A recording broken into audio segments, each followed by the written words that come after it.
여호와를 즐거이 불러 기쁨으로 주께 나가리. 여호와 하나님 난 주의 백성 기르시는 양이라. 감사함으로 주를 높이며 그 문에 들어가서 찬송함으로 그 이름을 송축할지어다. 감사함으로 주를 높이며 그 문에 들어가서 찬송함으로 그 이름을 송축할지어다. 여호와를 즐거이 불러 기쁨으로 주께 나가리. 여호와 하나님 난 주의 백성 기르시는 양이라. 여호와를 즐거이 불러 기쁨으로 주께 나가리. 여호와 하나님 난 주의 백성 기르시는 양이라. 감사함으로 주를 높이며 그 문에 들어가서 찬송함으로 그 이름을 송축할지어다. 선함과 인자하심이 영원하고 주의 성실하심이 대대에 미치리로다. 감사함으로 주를 높이며 그 문에 들어가서 찬송함으로 그 이름을 송축할지어다. 감사함으로 주를 높이며 그 문에 들어가서 찬송함으로 그 이름을 송축할지어다. 감사함으로 주를 높이며 그 문에 들어가서 찬송함으로 그 이름을 송축할지어다. 송축할지어다.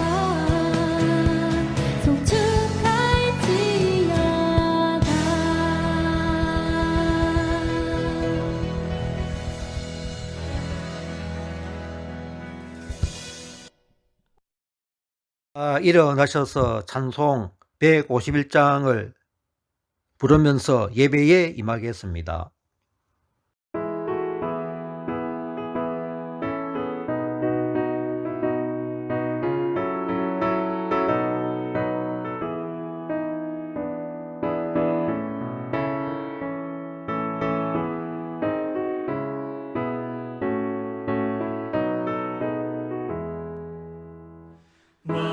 만왕의 왕 내 주께서 왜 고쳐당했나. 이 벌레 같은 날 위해 그 보혈을 흘렸네. 십자가 내가 처음 볼 때에 나의 맘에 큰 고통 사라져. 오늘 믿고서 내 눈 밝았네. 참내 기쁨 영원하도다. 주 십자가 못 박힘은 속죄함 아닌가. 그 긍휼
교동문 52번 10편 119편입니다. 청년이 무엇으로 그의 행실을 깨끗하게 하리까? 주의 말씀만 지킬 따름이니이다.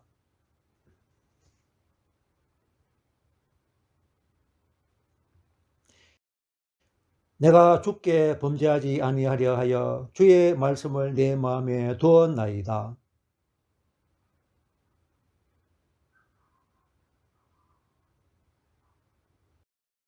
내가 주의 법도들을 작은 소리로 읊조리며 주의 길들에 주의하며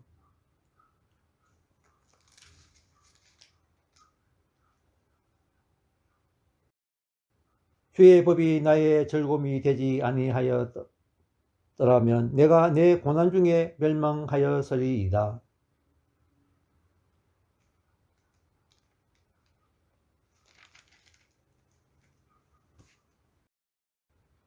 나는 주의 것이오니 나를 구원하소서. 내가 주의 법도들만을 찾았나이다.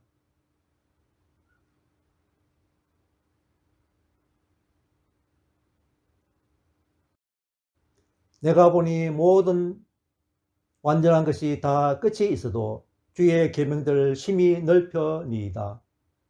내가 주의 법을 어찌 그리 사랑하는지요. 내가 그것을 종일 작은 소리로 읊조리나이다. 아멘.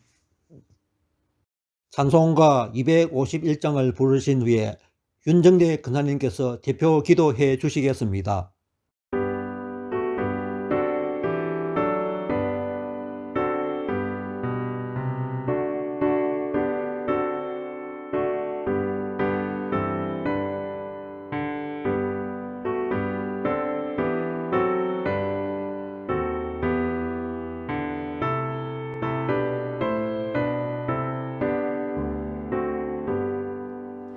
놀랍다 주님의 그 은혜 우리의 죄를 속하시려 갈보리 십자가 위에서 어린 양 보혈을 흘렸네. 주의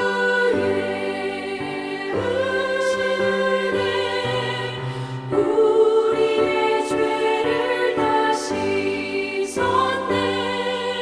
주의 은혜 우리의 죄를 다 씻었네. 죄악은 성난 파도같이 우리 영혼을 위협하나 헤아릴 수 없는 주 은혜 십자가에서 보이셨네. 주의 은혜 우리의 죄를 다 씻었네. 주의 은혜 우리의 죄를 다 씻었네.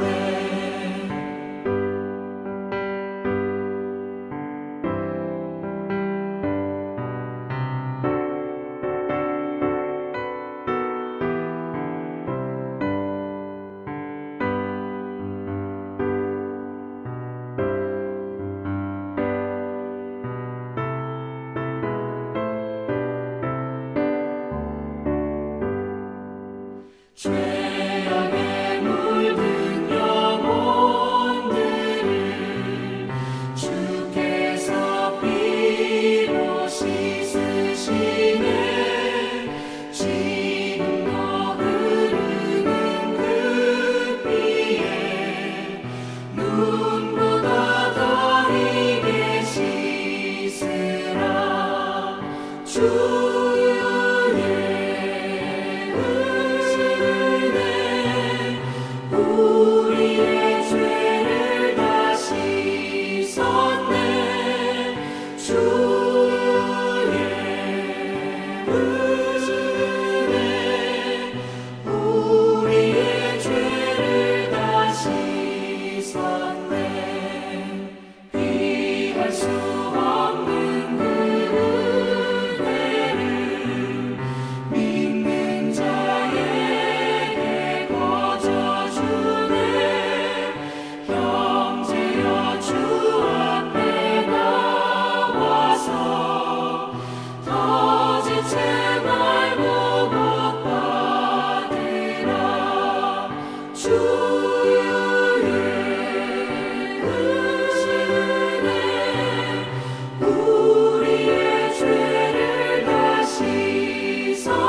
사랑의 하나님 감사합니다.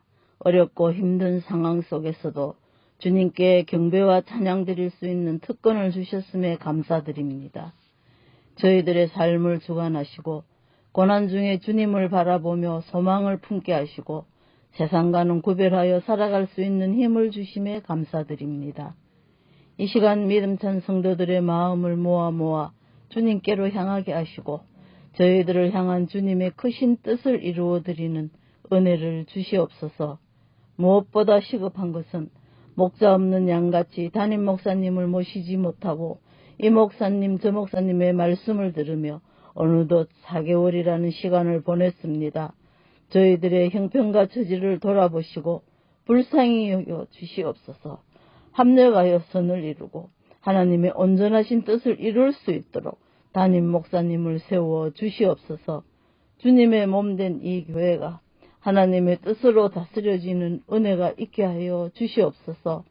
사람이 자기의 길을 계획할지라도 그 걸음을 인도하시는 이는 여호와라 하셨사오니 주님께서 하루빨리 목사님을 세워주시고 어려운 상황 속에서도 한마음 한뜻으로 말씀에 순종하고 여러 가지의 열매를 맺어가는 교회로 거듭날 수 있게 하여 주시옵소서. 오늘도 예배를 위하여 수고하는 종들을 축복하시고 특별히 말씀을 전하는 김영국 목사님의 사역을 붙들어 주셔서 어려운 사람들을 향하여 섬기며 하나님의 사랑을 나타내는 일들이 더욱더 하나님을 영화롭게 하는 사역이 되어지게 하여 주시옵소서. 믿음찬 성도들의 가정을 돌아보시고 필요한 것들을 공급하여 주시고 건강을 허락하셔서 더욱더 하나님의 사랑과 은혜를 찬양하는 믿음찬 식구들이 되어지게 하시옵소서. 시작하는 시간입니다. 집중하여 예배에 임할 수 있는 복을 허락하여 주시옵소서. 감사드리며 예수님 이름으로 기도드립니다. 아멘. 모두 일어나셔서 찬송 633장을 부르신 후에 양령의 근사님께서 예물 봉헌 드리겠습니다.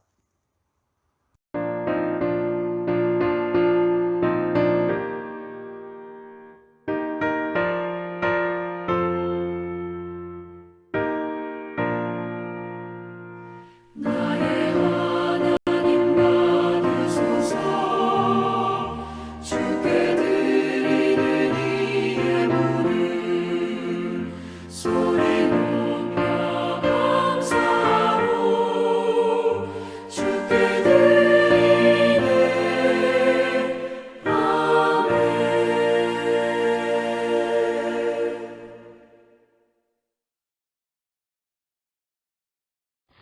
사랑과 은혜가 풍만하신 하나님 아버지 감사합니다. 한 주간 동안도 주님의 은혜와 사랑으로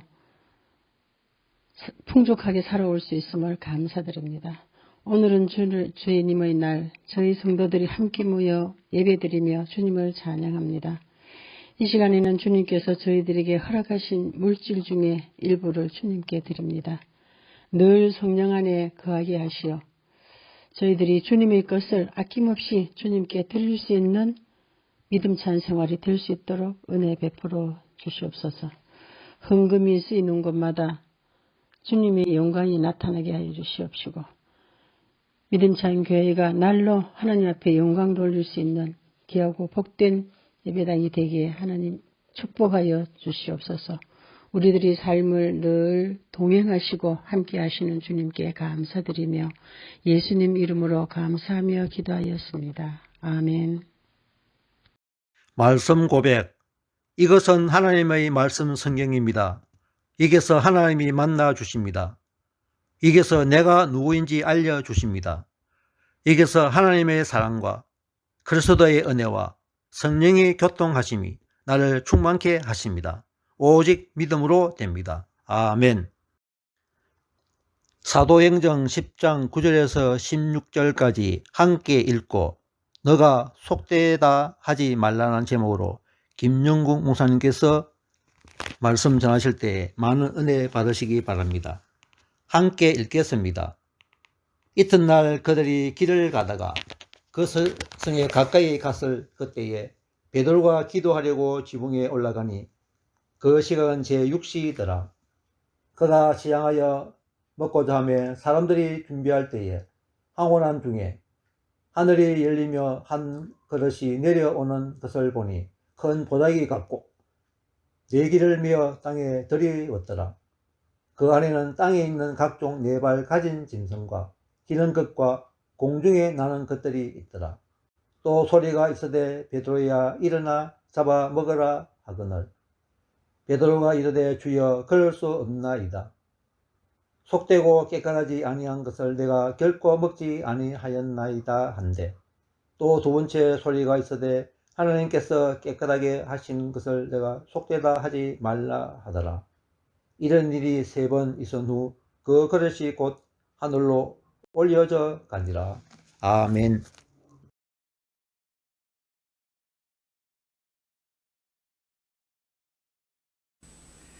할렐루야. 사랑하는 믿음찬 교회 성도 여러분, 코로나19와 저의 교회 사정을 인하여서 대면 예배로 만나보지 못하고 이렇게 영상으로 말씀을 전하게 되었지만 너무 반갑고 또 감사합니다. 언제 시간이 허락되어지면 찾아뵙겠습니다. 그동안 모두 성령 충만함과 건강하시기를 기원드립니다. 한 미국의 선교사가 선교를 갔다가 아프리카 원주민을 한 가정을 데리고 왔는데 미국에 돌아올 때 그때가 마치 그 겨울이었었습니다. 그래서 그 추위를 모르던 그 원주민 가족들은 굉장히 힘들어 했었습니다. 그런 가운데 아침에 일찍이 일어난 이 원주민은 밖에 나갔다가 다시 급하게 문을 두드리면서 선교사를 깨웁니다. 선교사님, 제 속에서 불이 났어요. 막 그렇게 소리를 치는 겁니다. 그래서 선교사님이 이 도대체가 무슨 이야기인가 그렇게 의아해서 밖을 나가서 상황을 살펴보고는 얼마나 웃었는지 모른다고 합니다. 왜 웃었느냐? 그것은 바로 이 원주민은 지금까지 살아오면서 입김이라고 하는 것을 보지를 못했습니다. 그러다가 보니까 자기가 밖에서 나가서 숨을 쉬고 뭘 말을 할 때마다 입에서 연기가 나오니까 입김이 나오니까 자기 속에서 불이 나온 줄로 그렇게 착각을 하고 선교사님을 그렇게 놀라게 만들었다라고 하는 웃지 못할 그런 이야기입니다. 자, 이 이야기는 참 우스운 이야기지만 이 이야기를 통해서 우리의 가치관이 나의 기준이 얼마나 위험한 것인가라고 하는 것을 보게 되어지는 것입니다. 이와 같이 자기의 기준을 가지고 또 자기의 경험을 생각을 가지고 모든 것을 주장하고 살아간다면 많은 실수와 또한 삶에 많은 어려움을 당하게 될 것이다 라고 하는 것을 말씀을 드립니다. 자, 오늘 이 본문 말씀 내용은 우리가 잘 아는 그런 내용입니다. 베드로 사도가 성령에 충만하여서 사역을 하던 가운데 요빠에 와서 요빠에 있는 무두장이 시몬이라고 하는 사람 집에서 유숙을 하면서 있었습니다. 그때에 가이사랴에 있는 고넬로라고 하는 백부장이 있었는데 그 백부장이가 이스라엘을 위해서 많은 구제와 또한 많은 선한 일을 했습니다. 이것이 하나님 앞에 상달되어져서 하나님께서 그 가정을 구원하고자 하셔서 요빠에 있는 베드로를 자기 집으로 초청하도록 하나님의 환상 가운데에서 그 말씀을 하셨습니다. 그래서 신하 둘과 부하 한 사람을 요빠로 보내어서 그 무두장이의 시몬의 집에 베드로가 유숙하고 있다는 것을 알고 그 집 앞에 도착하게 됩니다. 그런데 그 집 앞에 도착할 그때에 제6시였었습니다. 점심시간쯤 되어서 베드로가 굉장히 시장하여서 밥을 먹고자 하였으나 준비가 안 된 상태. 그래서 그 집 식구들은 점심을 지금 준비하고 있는 가운데 베드로가 지붕 위에 올라가서 기도하는 가운데 하늘 문이 열리고 황홀하게 환상을 보게 됩니다. 이 환상이 바로 하늘에서 보자기에 네 기퉁에 쌓였고 보자기가 내려오는데 그 안에는 각종 짐승과 그리고 기는 것과 날짐승들이 있습니다. 그런데 하늘에서 소리가 납니다. 베드로야, 이것을 잡아 먹어라. 그렇게 소리가 나는데 이 베드로가 나는 결코 이 부정한 것을 내가 지금까지도 먹지도 않았을 뿐 아니라 나는 먹을 수 없습니다. 라고 그렇게 고백을 하죠. 그때 또 하늘에서 소리가 납니다. 하나님이 선하게 하신 것을 네가 어떻게 속되다고 하느냐 라고 하는 그런 말씀이 들리면서 이와 같은 환상이 3번 있다가 그 모든 것이 하늘로 올라갔다라고 하는 그런 내용이 오늘 본문 말씀의 내용입니다. 그리고 이 베드로가 환상을 보고 난 후에 이 환상의 뜻이 도저히 몰라서 의아하고 있을 그때에 밖에서 바로 고넬로가 보냈던 사람들이 문을 두드리면서 베드로를 찾습니다. 그래서 베드로를 데리고 와서 사정을 이야기를 하고 베드로와 또 일행들과 함께 그 가이사랴에 있는 고넬로의 백부장의 집에 도착해서 그에서 일어나는 사건을 보고 비로소 베드로가 그때서 자기의 모든 가치 기준이 깨어지고 하나님께서 왜 이것을 보여주었는가라고 하는 것을 그때 알게 되는 내용이 오늘 본문 말씀과 10장 전체의 내용의 말씀입니다. 이 말씀 속에서 하나님께서 우리에게 주시는 메시지가 참 여러 가지가 있지만 저는 그 중에서 베드로의 가치관을 깨기 위한 하나님의 섭리가 있다는 것을 보게 되었습니다. 그래서 오늘 본문 말씀으로 내가 속되다 하지 말라라고 하는 제목으로 은혜를 나누기를 원합니다. 자, 그렇다면 이 베드로처럼 자기의 가치 기준이 깨어지고 나면 어떤 은혜가 임하는가?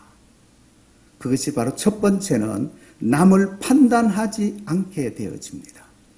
마태복음 7장 1절에서 5절에 보면 비판받지 아니하려거든 비판하지 말라. 너희가 비판하는 그 비판으로 너희가 비판을 받을 것이요 너희가 헤아리는 그 헤아림으로 너희가 헤아림을 받을 것이니라. 어찌하여 형제의 눈 속에 있는 티는 보고 내 눈 속에 있는 들보는 깨닫지 못하느냐.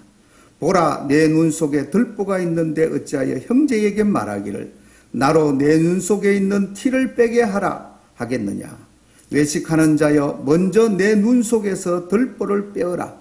그 후에야 밝히 보고 형제의 눈 속에서 티를 빼라고 예수님께서 말씀하고 있습니다. 이 말씀처럼 남을 비판하고 판단하는 사람들은 외식하는 자들입니다. 바로 이 외식하는 자들은 자칭 의인이라고 주장하는 바리새인들이며 이들은 자기 기준을 가지고 남을 판단하고 비판하는 자이기에 예수님으로부터 야, 이 독사의 새끼들이라 라고 하는 소리를 듣게 되어졌습니다. 사랑하는 성도 여러분, 상대방의 허물이 보이십니까? 상대방의 잘못과 행동에 가증스럽고 위정하게 보입니까?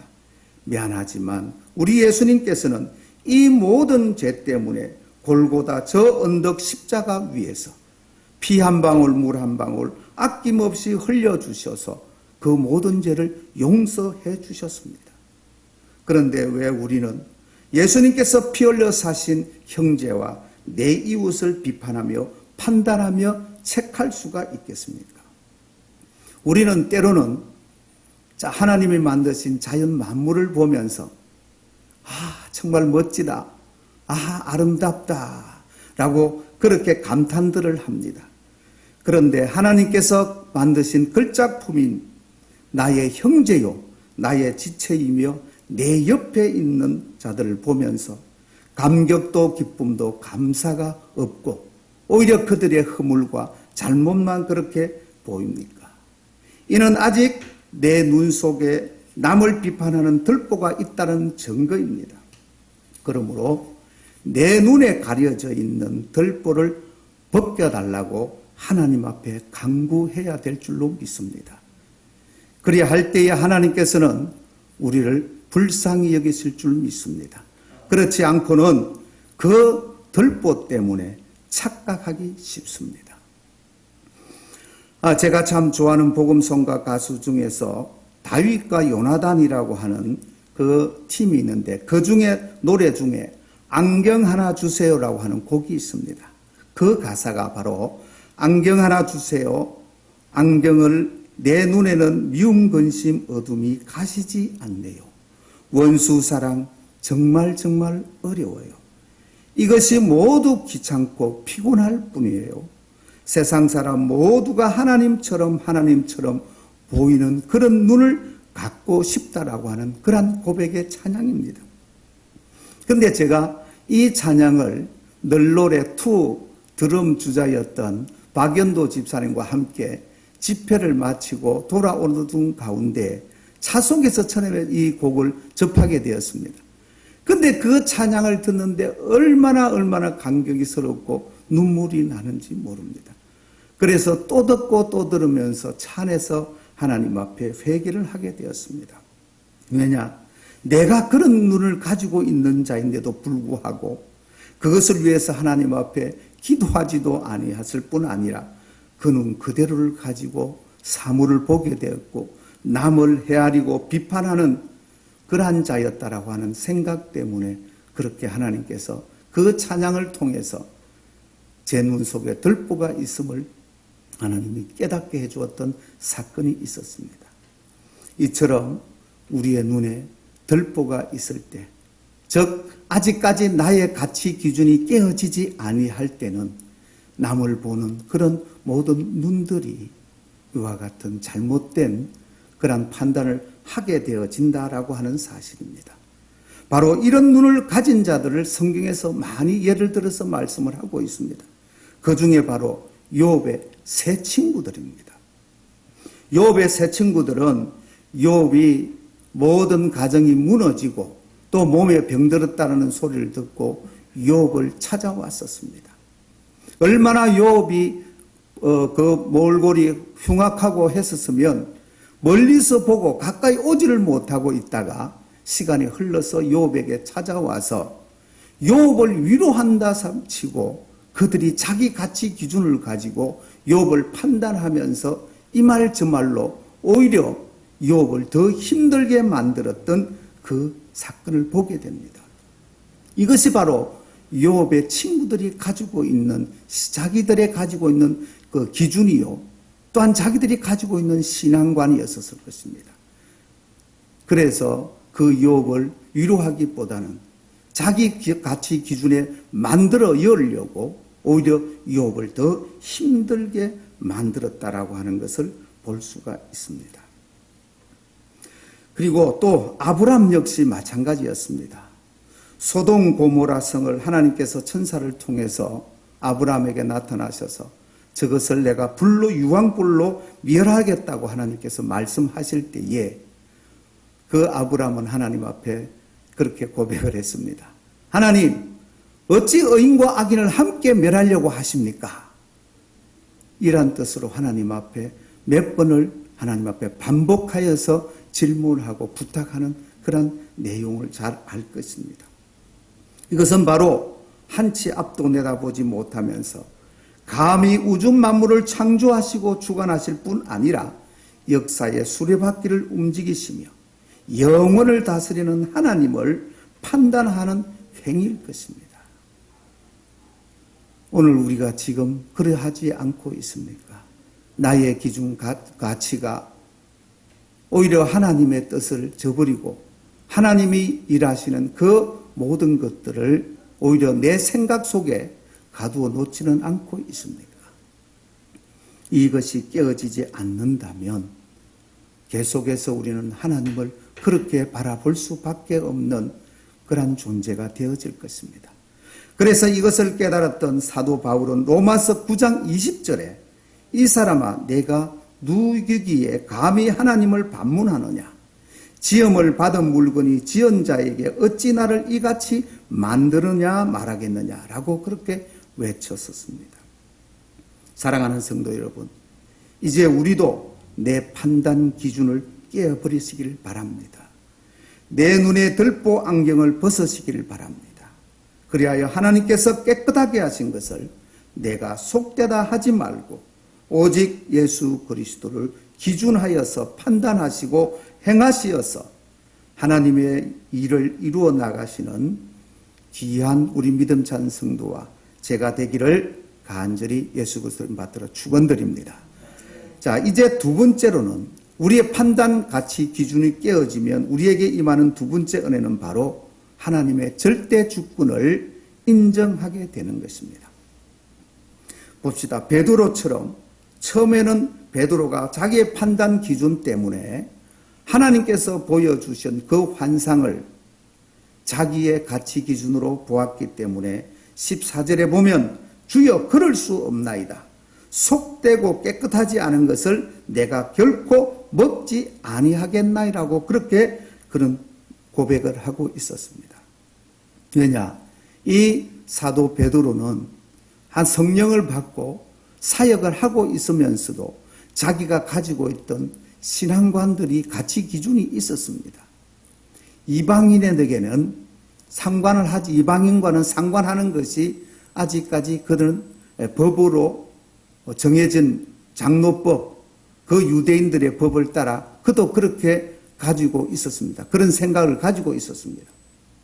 그리고 두 번째로는 결코 이방인들에게는 성령이 임하지 않을 것이다라고 하는 그러한 판단을 가지고 있었던 그였기에 하나님께서 그 환상 가운데 보여주시는 그 환상을 보고도 결코 그럴 수 없습니다라고 자기의 가치 기준을 내세우면서 하나님의 뜻을 저버리려고 했던 그 베드로였었습니다. 그러나 이 사건을 통해서 결과 고넬로 가정에 들어가서 하나님이 성령의 역사가 이루어지는 것을 보고 난 후에야 그의 고백은 달라집니다.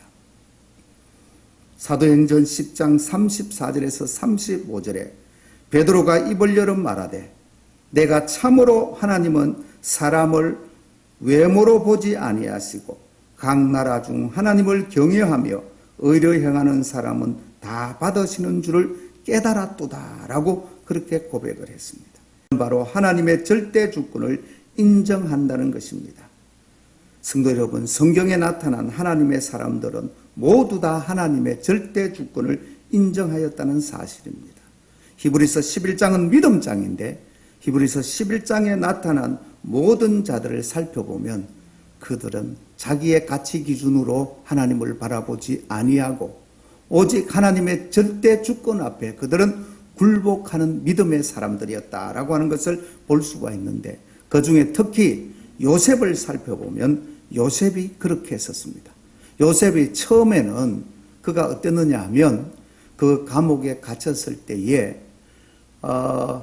성경의 전체 어떤 분들은 그것을 어떻게 보는지는 모르겠습니다만 요셉은 절대 불평을 하지 아니했고 자기의 그 어려운 형편을 고백하지 아니했다고 하는데 저는 그것을 창세기 40장 14절에서 15절에 보면 이런 고백이 나옵니다.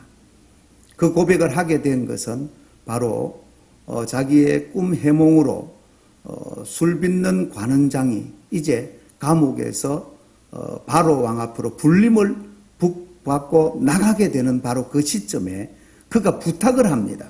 그 내용이 바로 당신이 잘 되시는 것을 잘 되거든 나를 생각하고 내게 은혜를 베푸서 내 사정을 바로에게 아뢰어 이 집에서 나를 건져 주소서. 나는 히브리 땅에서 끌려온 자요 여기서도 옥에 갇힌 일을 행하지 아니하였나라고 그렇게 고백을 합니다. 이 짧은 단어 속에 자기는 그 속에서 있었던 것이 얼마나 힘들었고 사실 자기는 여기에 안 와도 되는 그런 사람이었다라고 하는 그런 사실을 고백하고 있음을 보게 됩니다. 그러나 그가 그 감옥 가운데 나중에 하나님의 은혜로 말미암아 어린 나이에 그 애국 땅의 총리가 된 후에 그가 하나님의 절대 주권을 인정하게 되어집니다. 그래서 그 형제들을 그곳에 다 부모 형제들을 불러놓고 이제 거기에서 정착하게 할 때에 이제 요셉이 운명을 하게 되고 이제 요셉의 장례식이 모두 끝나게 됩니다. 그때에 형들과 함께 애굽으로 돌아오던 가운데 형들이 요셉에게 부탁을 합니다. 자기들의 잘못을 제발 좀 용서해달라고 하는 그런 부탁을 하게 될 때 그때의 요셉이 창세기 45장 5절에 그렇게 고백합니다. 당신들이 나를 이곳에 팔았다고 해서 근심하지 마소서. 한탄하지 마소서. 하나님이 생명을 구원하시려고 나를 당신들보다 먼저 보내셨나이다 라고 그렇게 고백을 합니다. 이 고백 속에는 자신이 걸어왔던 모든 과정 속에서 하나님께서 이 자리를 세우기 위해서, 특히 자기가 애굽의 총리되었던 그것보다 우리의 가족의 생명을 구원하시고자 이미 하나님의 절대 주권 안에서 이 모든 사건들이 이루어졌다라고 하는 것을 고백하고 있는 내용이라고 보게 됩니다. 우리에게도 이와 같은 고백이 있어지길 바랍니다. 그런데 이처럼 아직까지 자기 가치 기준을 깨어지지 아니하면 하나님의 절대 주권을 인정하는 삶으로 바뀌어지지 않는다는 것입니다. 그러나 끝까지 자기의 판단 기준을 깨어버리지 못하면 그 고집 때문에 결국은 멸망을 당할 수밖에 없습니다. 이것을 로마서 2장 5절에 다만 내 고집과 회개하지 않은 마음을 따라 진노의 날 곧 하나님의 어려우신 심판이 나타나는 그날에 이 말 진노를 내가 삼는도다라고 그렇게 사도 바울은 그렇게 고백을 하고 있습니다. 이처럼 민수기서 나오는 14장에 나오는 그 10명의 정탐꾼들을 보십시오. 자기들의 그 가치 기준, 자기들이 가지고 있는 그 생각 고집 때문에 하나님의 절대 주권을 인정하지 못하고 악평하다가 결국은 그들은 그 가나안 땅에 들어가서 그 땅이 얼마나 풍요롭고 정말 젖과 꿀이 흐르는 땅이라는 것을 그들이 보고 왔음에도 불구하고 그들의 가치 기준을 깨지 못하여 하나님의 절대 주권을 인정하지 못함으로 말미암아 광야에서 멸망을 당하는 모습을 보게 됩니다. 또 여러분, 욥은 그 고통 가운데에서 하나님의 뜻을 알게 되어 하나님의 절대 주권을 인정을 하게 됩니다. 그러나 그와 함께 살을 맞대면서 살아왔던 그 아내는 결과적으로 하나님의 그 절대 주권을 인정하지 못하고 하나님을 품을 떠나버렸습니다. 그 내용이 바로 욥기서 2장 9절에 그의 아내가 그에게 이르되 당신이 그래도 자기의 온전함을 굳게 지키느냐 하나님을 욕하고 죽어라 라고 그렇게 외치면서 그는 욥을 떠나버리고 말았습니다. 이는 바로 욥의 아내의 가치 기준과 고집 때문이었습니다. 그렇게 욥이 당한 것을 보고 하나님이 정말 욥을 사랑한다면 그렇게 할 수 있을까라고 하는 자기의 그 가치 기준, 자기의 그 생각 때문에 결과적으로는 이렇게 하나님을 욕하고 죽으라는 말을 남기고 욥을 떠나는 그 아내의 모습을 보게 됩니다. 더 말씀을 드린다면 우리 가룟 유다를 여러분 더 예를 들 수가 있을 것입니다. 그런 예수님의 제자로 함께 동고동락을 하면서 말씀을 듣고 기적도 보고 권능도 체험을 했습니다. 그런데 결국은 자신의 판단 기준 때문에 예수님을 은산십에 팔아 넘기고 말았습니다. 이같이 많은 사람들이 자기의 판단 기준 때문에 하나님의 절대 주권을 인정하지 못하고 멸망당하는 것을 보게 되어집니다. 이제 저는 말씀을 맺도록 하겠습니다. 사랑하는 믿음찬 교회 성도 여러분, 아직까지 형제의 모든 것이 내 마음에 들지 않고 그들의 허물이 보이십니까? 그것은 그리고 내가 당하는 모든 것들이, 내게 일어나는 모든 것들이 하나님의 하시는 일이 인정되어지지 않습니까? 이는 아직 나의 판단 기준, 그리고 내 경험, 내 고집이 깨어지지 못했기 때문이라는 사실입니다. 이는 아직 나의 판단 기준이 하나님이 일하시는 그 모든 것을 인정하지 못한다라고 하는 것입니다. 그렇다면 이 시간 우리의 가치 기준이 깨어지도록 하나님 앞에 기도하시기를 바랍니다. 그래서 하나님으로부터 나의 모든 가치 기준이 깨어져서 이제는 남을 판단하는 그런 판단하는 자가 아니라 그것을 인정할 수 있게 되고 또한 하나님의 절대 주권을 인정하는 삶, 곧 범사에 감사하는 삶을 살아갈 수 있는 저와 여러분들이 되어질 수 있기를 예수 그리스도 받들어 간절히 축원드립니다. 예, 제가 이 자리에 설교를 맺으면서 우리 믿음찬 교회가 끊임없이 제가 하고 있는 사역, 이 광장밥상 사역에 지금까지도 이렇게 후원금을 보내주시고 하셔서 참 언젠가는 이 보고를 한번 해야 된다라고 하는 생각은 가졌지만 시간이 없어서 잠시 오늘 이렇게 말씀을 맺는 가운데 잠시 소개한다면 광장밥상이 제가 지금 맡은 지가 한 17년이 됩니다. 17년 동안에 계속 한 번도 빠짐없이 특별한 일이 아니면 계속해서 밥을 나누어 주었는데 코로나가 되기 전까지는 약 300명에서 350명의 밥을 해서 그 급식소에서 만들었습니다만은 코로나가 시작된 작년 2월 말부터는 도시락으로 이렇게 나누게 됩니다. 그러면서 그때는 노인들에게까지 다 식사를 제공했는데 지금은 도시락 100개를 만들어서 거기에서 거주하고 생활하는 노숙인들에게만 그 도시락을 지금 배부해주고 있는 그 사역을 지금까지 하고 있습니다. 바로 이 사역을 할 수 있게 되는 것은 바로 믿음찬 교회 우리 교인들과 또 교회가 이렇게 저희 광장밥상 사역에 물질로 기도로 후원해주는 그런 분들이 많이 계시기에 제가 이 일을 할 수가 있습니다. 제가 이것을 할 수가 있게 된 그 동기는 바로 하나님 앞에 기도하는 가운데 하나님께서 오병이어의 기적에서 나타나신 말씀, 네가 너희들이 먹을 것을 나누어 주라라고 하는 그 말씀을 저는 아멘으로 받고 이것은 내 것을 주는 것이 아니라 주님이 축도해서 주시는 것만 나누면 된다라고 하는 믿음이 생겼습니다. 그래서 지금까지도 어디서 단체가 많은 데서 돕는 것이 아닙니다. 2만 원, 5만 원, 죄송합니다만 돈을 이야기해서 그렇게 해서 모여지는 것으로 그들에게 지금 나누고 있고요. 또 제가 광장 실버교회 노인들에게 무료 급식을 하다가 하나님께서 주시는 마음이 노인들에게 밥만 주면 되겠는가? 들에게 복음을 주어서 진정한 천국을 소개해야 되겠다라고 하는 그런 가운데 광장 실버교회를 개척하게 되었습니다. 지금은 우리 가족들과 약 한 10분의 11분 정도 나왔다가 안 나왔던 분을 다 합하면 한 15분 정도가 같이 이렇게 섬기고 예배를 드리고 있습니다. 지금은 무료 급식은 노인 무료 급식은 못하고 주일날 저희 교회에 찾아오시는 분들에게 도시락을 나누어서 그렇게 제공하고 있는 사역이 제가 하고 있는 광장밥상과 광장 실버교회 사역입니다.